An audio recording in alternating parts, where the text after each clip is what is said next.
आज विद्यार्थी सेनेचा वर्धापन दिन. खूप वर्ष झाली. माझी राजकारणाची सुरुवातच ही विद्यार्थी सेनेतून झाली आणि त्याच्यातलं काम करत करत करत करत घडत घडत घडत घडत आज इथपर्यंत आलो. अमित आणि त्याचे सगळे सहकारी उत्तम काम करतील अशी अपेक्षा आहे, आशा आहे.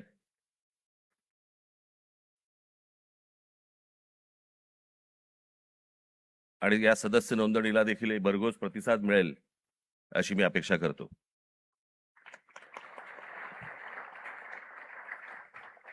आज एवढ्या मोठ्या आंदोलनानंतर आज इतक्या लगेच विद्यार्थ्यांच्या आंदोलनानंतर लगेच इतक्या लवकर विद्यार्थी सेनेचा वर्धापन दिन आलाय.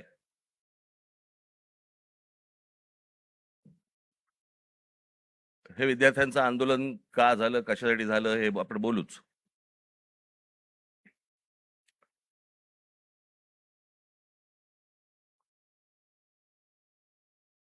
परंतु मी ज्या वेळेला कामाला सुरुवात केली त्यावेळेला काळ वेगळा होता, विषय वेगळे होते, आत्ताचे विषय वेगळे आहेत. त्यावेळेचा तरुण वेगळा होता, आत्ताचा तरुण वेगळा आहे. तेव्हाचे विद्यार्थी वेगळे होते, आत्ताचे विद्यार्थी वेगळे आहेत.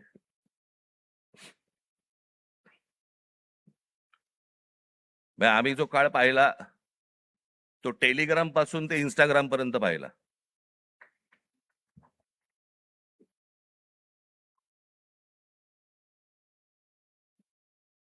आणि आत्ताच्या ह्या सगळ्या काय ठीक आहे जेनझी म्हणजे 97 पासून जे जन्माला आले ते 2011 पर्यंतचे, बरोबर ना? 12 पर्यंत तेच ते.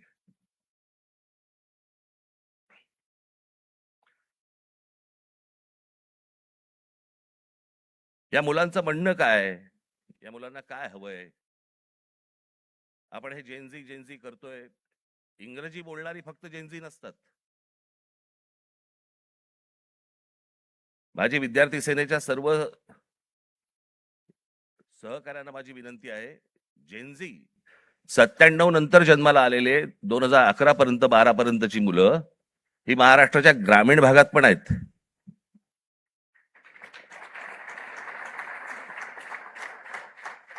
मुंबई पुण्याचे दिल्लीचे फक्त जेनझी नसतात किंवा नाहीत. या मुलांच्या अपेक्षा काय आहेत, आशा काय आहेत, यांना काय हवंय? मला असं वाटतं ही गोष्ट समजून घेणं गरजेचं आहे. काही जुन्या ज्या काही भ्रामक कल्पना ज्या होत्या मला असं वाटतं त्याही आता आपण सोडून दिल्या पाहिजेत. आमच्या काळामध्ये आम्ही त्यावेळेला लहान असताना आमचे आई वडील सांगायचे, डोक्याला रात्री झोपताना तेल लावत जा, बुद्धी तल्लख होते. एका माणसाने आयुष्यभर केसाला तेल चोपडलं पण बुद्धी नाही आली.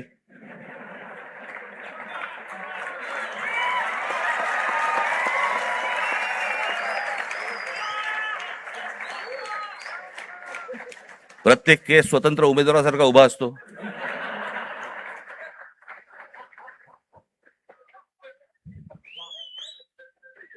आणि हे म्हणे शिक्षण आणि तंत्रज्ञान मंत्री.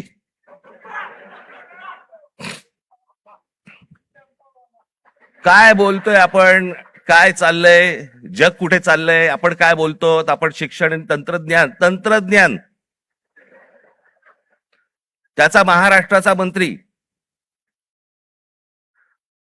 दगडावरच्या फुटप्रिंट्स, त्यांना फिंगरप्रिंट्स म्हणायच्या होत्या,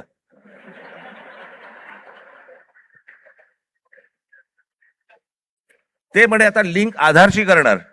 कसं?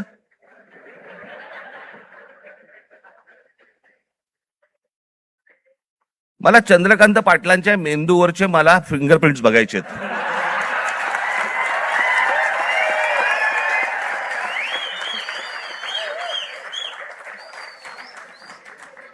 कोल्हापूरकरांनी ज्ञान मिळावं म्हणून या माणसाला कोल्हापूरवरनं पुण्यात पाठवलं, जिकडे बाबा शिक्षणाचं बाहेरघर आहे.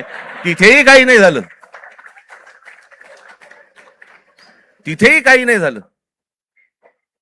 आता असे शिक्षण मंत्री म्हटल्यानंतर जेनझींचा पारा सणकणार की नाही सणकणार, चढणार की नाही चढणार, की ही अशी माणसं आमच्या नशिबी आणून तुम्ही ठेवली आहेत. आत्ताच मी एक पंतप्रधानांचं आत्ता आलेलं काहीतरी एक निवेदन आत्ता मी पाहून आलो.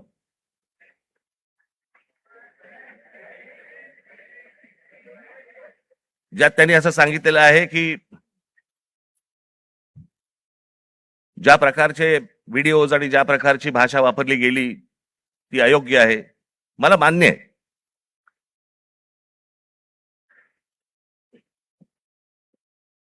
कोणाच्याही बाबतीमध्ये अशा प्रकारची खालच्या थरातली भाषा ही वापरली जाऊ नये, हे मला 100% मला मान्य आहे पंतप्रधानांचं. मला पंतप्रधानांना फक्त एवढंच सांगायचंय, हे तुमच्या पक्षातल्या लोकांना पण सांगा.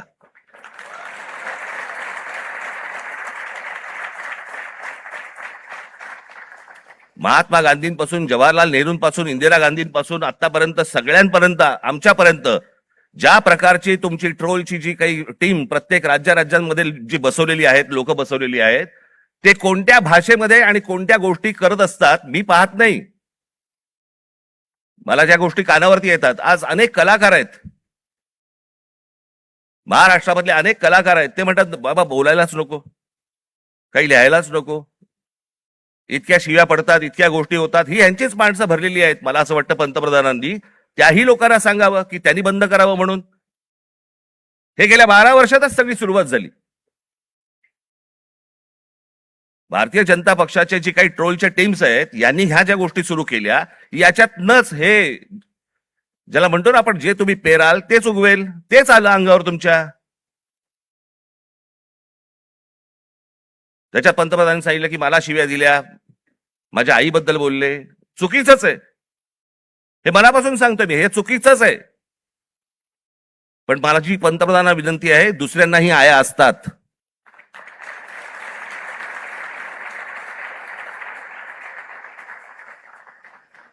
हे तुम्ही तुमच्या पक्षातल्या लोकांना देखील हे सांगितलं पाहिजे की तुम्ही मर्यादा पाळल्या पाहिजेत.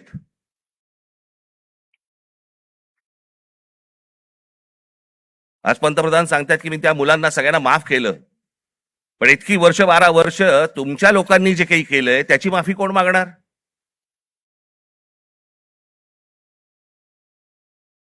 जे विद्यार्थी तरुण तिकडे तिकडे जंतर मंतरला बसले होते, त्यांची डोकी फोडली, ज्यांना लाठ्या काठ्या मारल्या, त्याचे आदेश देणारे जे लोक होते ते कधी माफी मागणार?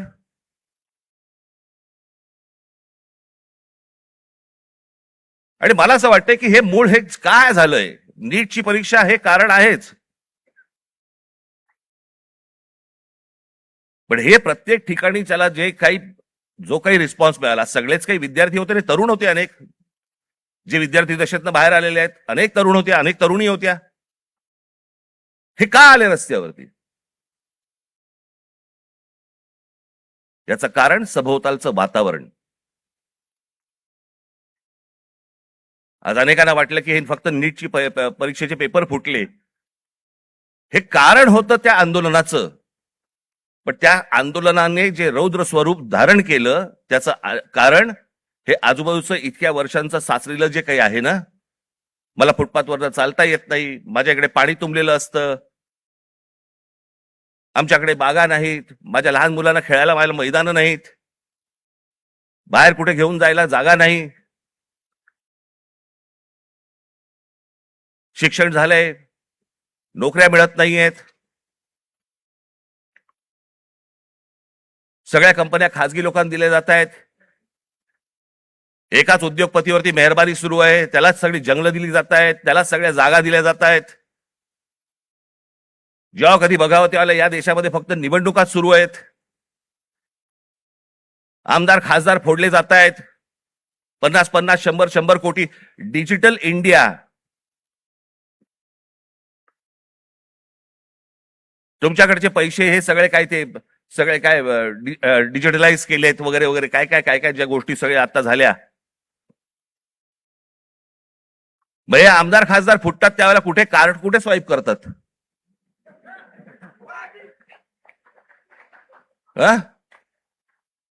उलटा उलटा कार्ड स्वाईप.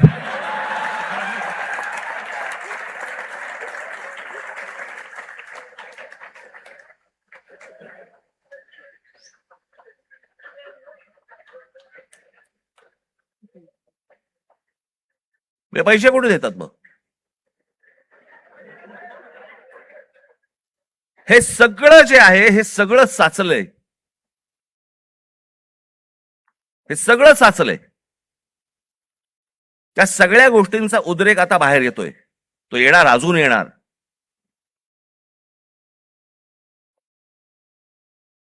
हा विषय कोणाला तरी सत्तेवरनं खाली खेचणं आणि कोणाला तरी सत्तेवरती आणणं हा एवढ्या पुरता मामूली विषय नाहीये. हा देशाचा विषय आहे.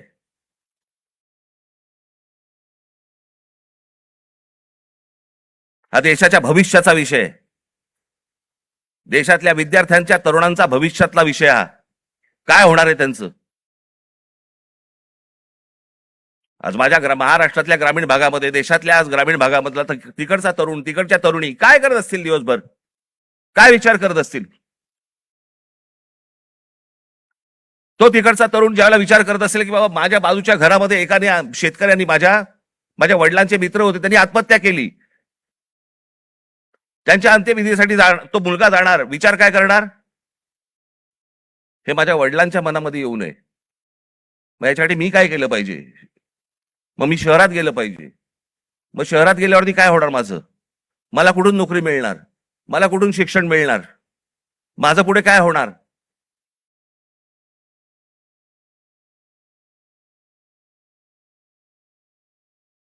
आज शहरांची परिस्थिती बघा.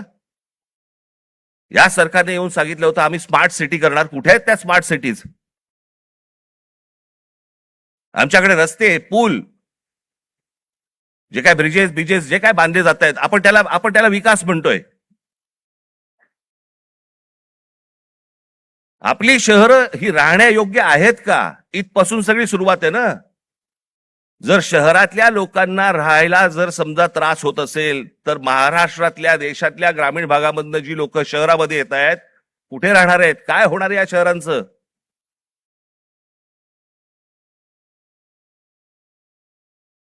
मी आता एक जस्ट तुमच्यासाठी म्हणून एक आकडा म्हणून आणलाय. आजची देशाची शिक्षणाची परिस्थिती हे वर्तमानपत्रांमध्ये आलेलं, हे वेबसाईटवरनं काढलेलं, अनेक गोष्टींमधनं आलेलं, हे त्याच्यातनं मी हे तुमच्या समोर मांडतोय. आजची देशाची शिक्षणाची परिस्थिती काय आहे? देशातील 1,00,000 शैक्षणिक संस्थांमध्ये मुलींसाठी स्वच्छतागृह नाही. 1,00,000. 15,000 शाळांमध्ये पिण्याच्या पाण्याची सुविधा नाही.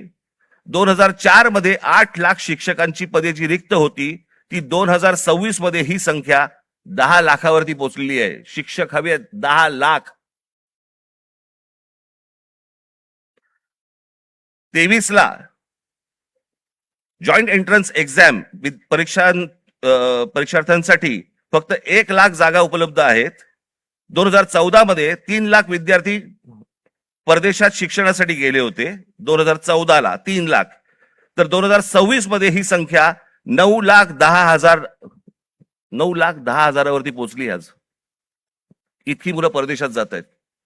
का परदेशात जात आहेत? मी 2014 साली मी एक डॉक्युमेंटरी केली होती, छोटीशी एक फिल्म केली होती 16 मिनिटाची. आपण जरूर बघा, युट्यूब वरती आहे.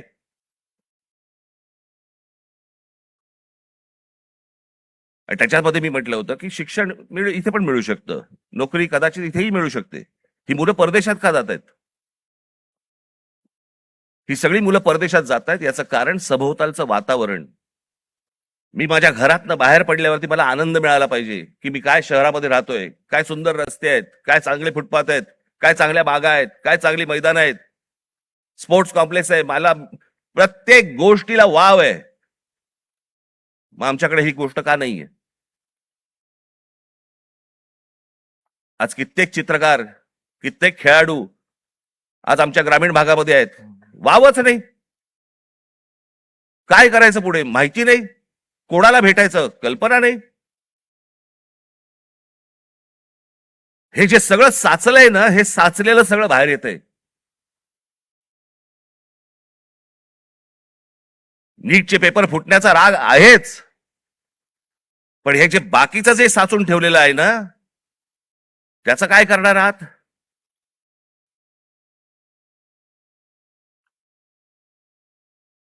दोन 2014 मध्ये परदेशातील शिक्षणावरती भारतीयांनी, परदेशात जे गेले लोक 2014 मध्ये, त्या भारतीयांनी किती पैसे खर्च झाले त्यांनी स्वतःहून जे खर्च केले, म्हणजे आपल्या देशातनं जे बाहेर पैसे गेले ते किती गेले, तर ते 79,500 कोटी खर्च झाले.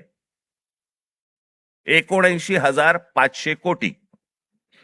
आज हा खर्च वाढून, आज 2026 मधली गोष्ट बोलतोय, किती वरती गेलाय, तर तो 5,85,000 कोटीवरती गेलाय. म्हणजे 5,85,000 कोटी हे आपल्या देशातनं आपली मुलं बाहेर शिक्षणासाठी गेलेत, त्यांच्या आई वडिलांनी जो खर्च केलाय तो 5,85,000 कोटी आपल्याकडनं परदेशात गेलेले आहेत. हजारो उद्योगपती, हा तर लोकसभेमधला आकडा आहे, हजारो उद्योगपती आपला सगळा बोजा बिस्तारा गुंडाळून परदेशात निघून गेलेत.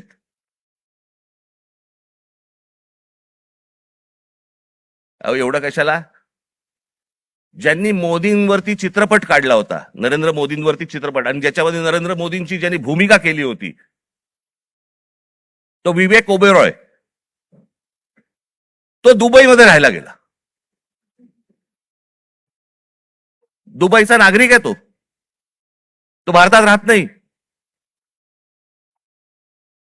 मोदीजींनी खूप चांगलं काम केलंय, मोदीजी देशाला मोठं करतायत, मोदीजी देशामध्ये काय काय काय उद्योग आणतायत, हे आणतायत वगैरे वगैरे, अशी मुक्ता फळं जी आत्ता केली. तो कोण? आर माधवन, माधवन ना, तो आर माधवन. विचारा कुठे राहतो हा आर माधवन? दुबईमध्ये स्थायिक झालेला आहे. यांना जर समजा या देशाबद्दल आहे प्रेम, या देशातल्या पंतप्रधानांबद्दल प्रेम आहे, ते विकास करतायत, हा जर समजा ह्यांना विश्वास आहे, हे परदेशात का जाऊन राहतायत? हे परिवारासकट दुबईला जाऊन का राहतायत? इथे येणार, स्पॉन्सर फिल्म मध्ये काम करणार, गव्हर्नमेंट स्पॉन्सर्ड फिल्म मध्ये, ते धुरंधर बिरंदर, आणि मग इथून करून जाणार परत दुबईला.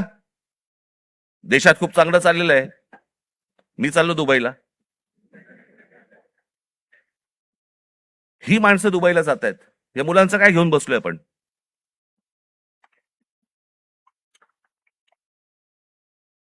दोन 2004 मध्ये काँग्रेस सरकार ज्या वेळेला होतं त्यावेळेला शिक्षणावरती खर्च किती होता?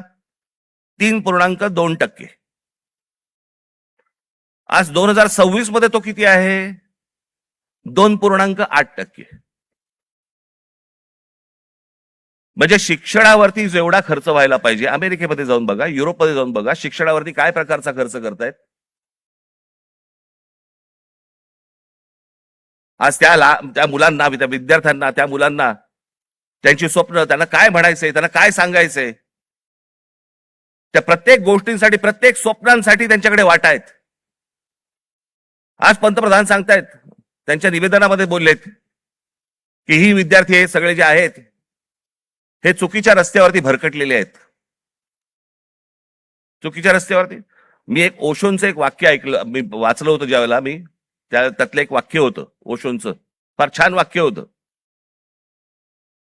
आणि त्याच्यामध्ये असं म्हणाले ते कि कौन कहता है कि इस देश का युवक गलत रास्ते पे भटक रहा है? रास्ता बनाने वालों ने ही अगर गलत रास्ता बनाया है तो युवकों को क्यों टोकते हो?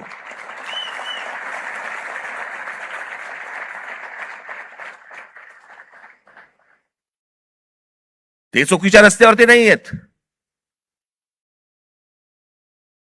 त्यांच्या आशा, अपेक्षा, महत्वाकांक्षा या सगळ्या मारल्या जात आहेत.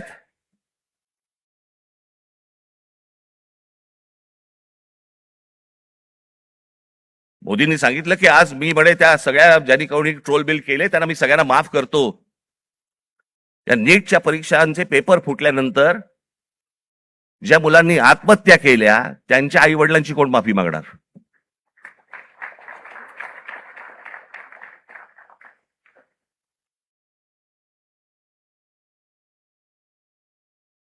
हा देश नीट समजून घेतला पाहिजे. विद्यार्थ्यांचं, तरुणांचं, तरुणींचं म्हणणं, मत हे आपण समजून घेतलं पाहिजे. आज तो विद्यार्थी ज्या वेळेला तो हवालदिल ज्या वेळेला होतो, त्या हवालदिलपणामध्ये तो जातो कुठे? मग देवाकडे प्रार्थना करायची, मला नोकरी लागू देत, मला काम मिळू देत, मला पैसे मिळू देत, नोकरी लागल्यावर माझं लग्न होऊ देत. त्याची स्वप्न असतात. मग तो विचार करतो की बाबा देवळात जाऊ, आपण देवासमोर नतमस्तक होऊ. त्याच्या लक्षात येतं, अरे त्या देवळातच चोऱ्या व्हायला लागल्यात. देवळात चोऱ्या. राम मंदिरासारखं इतकं भावनिक दृष्ट्या महत्वाचं असलेलं एक राम मंदिर उभं राहतं आणि त्या राम मंदिरामध्ये 1400 कोटी, आता नुसता जस्ट आकडा आलेला आहे, 1400 कोटी रुपयांची चोरी होते.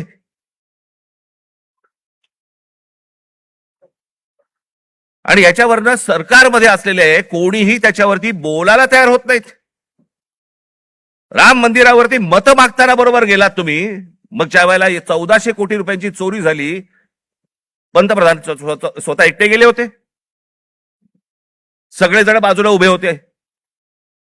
स्वतः एकट्याने जाऊन तिकडे जाऊन पूजा केली, प्रतिष्ठापना केली, सगळ्या गोष्टी केल्या. पंतप्रधानांनी याच्यावरती बोलायला नको राम मंदिराच्या चोरीबद्दल? का त्या अयोध्येमधनं एक खासदार निवडून नाही आला म्हणून आमचा संबंध तुटला, असं आहे?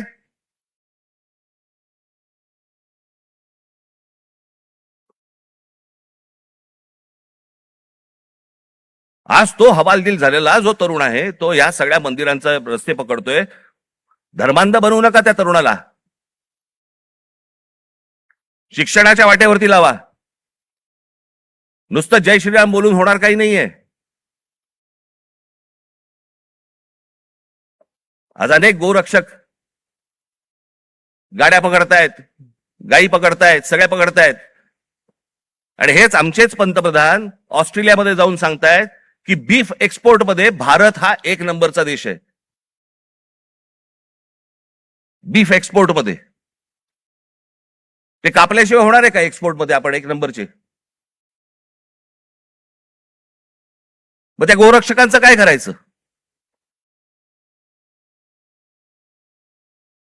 आपण करतोय काय? देश चाललाय कुठे? देश काय विचार करतोय? काही कशाचा कशाला ताळमेळ नाही. बस दिसली जमीन की दे अदानीला, दिसलं जंगल की दे अदानीला. आम्ही काही ह्या सगळ्या गोष्टींची काय फक्त टीका करण्यासाठी हा विषय नाहीये. मला असं वाटतं ही गोष्ट परिस्थिती समजून घेणं गरजेचं आहे की या देशामध्ये काय सुरू आहे आणि काय घडतंय. मी आज अजून एक गोष्ट तुमच्या समोर आणणार आहे. माझे पत्रकार बांधव इथे आलेले असतील, तुम्ही विचार करा. आपण जातो, श्रद्धेने जातो, मंदिरात जातो, आपण काही दानपेटीमध्ये टाकतो, ज्याच्यावरती या देशाच्या सगळ्या मंदिरांमध्ये लाखो कोटी रुपये जमा होतात. काय होतात त्याचं, काय होतं काय नाही माहित नाही. त्याचे ट्रस्ट असतात, त्याचे ट्रस्टी असतात सगळे. मग त्याच्यातनं आपल्याला कळतं चोऱ्या होत आहेत. आता हे प्रकरण घ्या. पत्र आहे प्रति माननीय श्री एकनाथ शिंदे साहेब, उपमुख्यमंत्री महाराष्ट्र राज्य. विषय सिद्धिविनायक मंदिर न्यास मधील दानपेटीतील चोरीबाबत वरिष्ठ पातळीवरती चौकशी करण्याबाबत. जिथे आपण श्रद्धेने जातो, जिथे दानपेटीमध्ये आपल्याकडे भाविक जातात आणि पैसे टाकतात,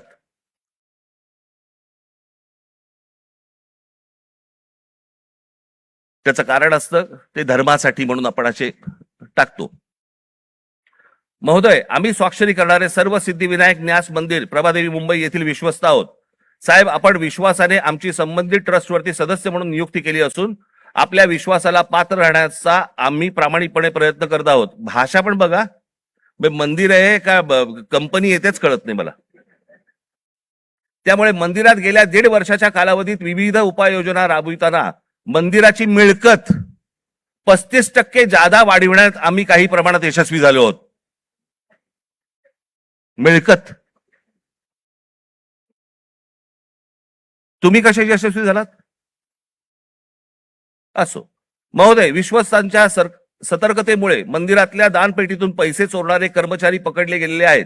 हे कर्मचारी पकडण्यापूर्वी दर बुधवारी मंदिरातल्या दानपेटीतील रकमेची मोजदाद ही 50 लाख रुपयाच्या आत होती. मात्र हे कर्मचारी पकडल्यानंतर गेले 3 आठवड्याची दानपेटी रक्कम ही 1.5 कोटी रुपयांच्या घरात पोहोचली आहे. याचाच अर्थ यापूर्वी दर आठवड्याला दानपेटीतील जमा होणाऱ्या काही रकमेतील काही रक्कम ही लंपास होत होती.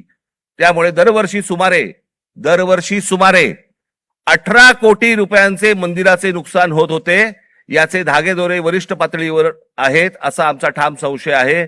साहेब, या प्रकरणाची आपण गंभीर दखल घेऊन शासकीय पातळीवरती संबंधित प्रशासनातील वरिष्ठ अधिकाऱ्यांची चौकशी लावावी अशी आमची आपणास विनंती आहे.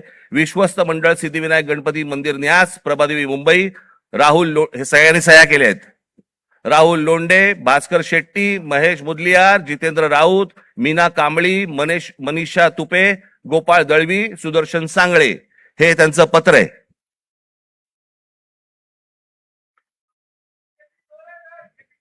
हे सगळं म्हणजे 18 कोटी रुपये दर वर्षाचे सिद्धिविनायक मंदिरामधनं चोरी होतीये. आपण भाबडेपणाने, भाविकपणे आपण तिकडे जातोय, दानपेटीमध्ये आपण टाकतोय. हे असल्या चोऱ्या होत आहेत. ही माणसं सगळी मंदिरं लुटतायत. हाच तो तरुण, हेच ते विद्यार्थी परीक्षांच्या वेळेला नोकरीसाठी मंदिरामध्ये जातायत, पायऱ्या झिजवतायत, सांगतायत देवाला मला नोकरी मिळू देत, आणि त्याच मंदिरामध्ये चोऱ्या होत आहेत. तिकडचेच विश्वस्त चोऱ्या करतायत. तिकडचीच माणसं चोऱ्या करतायत. हा आमचा धर्म, ही आमची धर्माची मंदिरं. सरकारवरती विश्वास ठेवता येत नाही म्हणून मंदिरात जावं तर मंदिरावरती विश्वास ठेवता येत नाही. ही जर समजा देशाची परिस्थिती असेल, होईल काय? रस्त्यावरतीच उद्रेक होईल.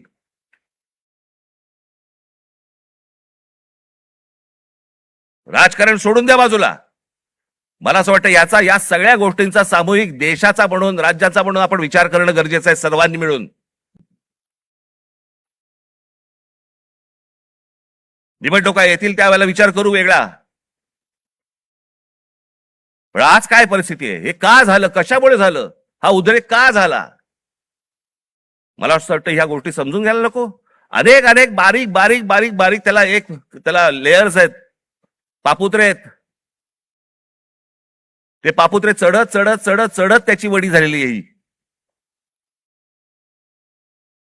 मला असं वाटतं ही गोष्ट सरकारने समजून घेणं गरजेचं आहे. आज मनातल्या तरुणांच्या, विद्यार्थ्यांच्या आशा, आकांक्षा, महत्वाकांक्षा या मला असं वाटतं विद्यार्थी सेनेने समजून घेणं गरजेचं आहे. नोंदणी होत राहील, पण ते काय विचार करतायत मला असं वाटतं हे पाहणं गरजेचं आहे. याच्यामध्ये जर बदल झाला नाही, मी हीच गोष्ट एकदा मागे जेव्हा नीटचा पेपर फुटला होता 2016 साली, तेव्हा मी पंतप्रधानांना फोन केला होता आणि त्यांना मी सांगितलं होतं की म्हटलं हे तुम्ही स्वतः ह्याच्यामध्ये जातीने लक्ष घाला या प्रकरणामध्ये. म्हटलं देशातले शेतकरी आत्महत्या करतायत, हे मी 2016ला सांगितलं होतं. म्हटलं उद्या हे विद्यार्थी आत्महत्या करतील, आणि आज तेच घडलं. 21 विद्यार्थ्यांनी आत्महत्या केली.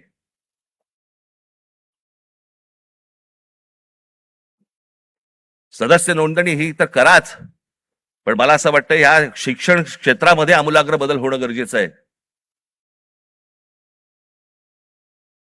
त्याच्यासाठी विचारवंतांची गरज आहे. जे विचारवंत या देशामध्ये आहेत त्यांना बोलवणं गरजेचं आहे. त्यांची आणि या मुलांची सांगड घालून देणं गरजेचं आहे. यांची स्वप्न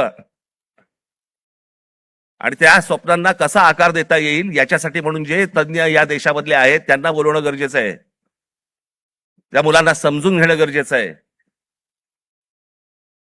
मला असं वाटतं एवढीच अपेक्षा माझी आज या दिवशी मी व्यक्त करतोय. आज या विद्यार्थी सेनेच्या मुलांनी, सर्वात तरुणींनी या महाराष्ट्रातल्या विद्यार्थ्यांची अपेक्षा, आशा, आकांक्षा या समजून घ्याव्यात आणि त्याला आकार देण्याचा मला असं वाटतं जास्तीत जास्त प्रयत्न करावा. भविष्यातल्या तुमच्या सगळ्या वाटचालीसाठी माझ्याकडनं मनपूर्वक तुम्हाला सर्वांना शुभेच्छा देतो आणि आपणा सर्वांची मी रजा घेतो. धन्यवाद. जय हिंद, जय महाराष्ट्र.